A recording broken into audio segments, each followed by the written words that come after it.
எல்லா பிஆர்கிட்டையும் திட்டு வாங்கின ஒருத்தனா அது நான் தான். ஃபோன் பண்ணுவேன், ஆனால் ஒரு சின்ன மிஸ்டேக் நான் ஏன்டா என் உசுரை வாங்குறேன் அப்படின்ட்டு. அது வந்து பத்திரிகையில் வந்தால்தான் பத்திரிகையாளர்கள், இவர்கள் போட்டியாளர்கள்.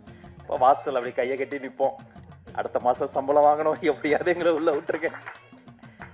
5 ஆண்டுக்கு ஒரு முறை கொடுத்தா அது வந்து விருது கிடையாது, ஆண்டுதோறும் கொடுத்தாதான் விருது. மாண்புமிகு தமிழ்நாடு முதல்வர் அவர்கள் அனுமதி பெற்று இனி வெள்ளித்திரை, சின்னத்திரை, தமிழ் திரை விருதுகள் ஆண்டுதோறும் தரப்படும் என்பதை முதல்ல மகிழ்ச்சியோடு தெரிவித்துக் கொள்கிறேன்.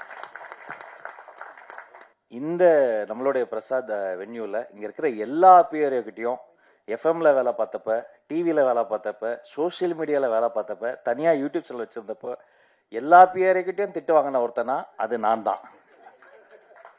எஃப்எம்ல வேலை பார்க்க மௌன ரவி என்ன, அவர் நிக்கில் சார் எல்லாம் இன்டர்வியூ தருவாங்க.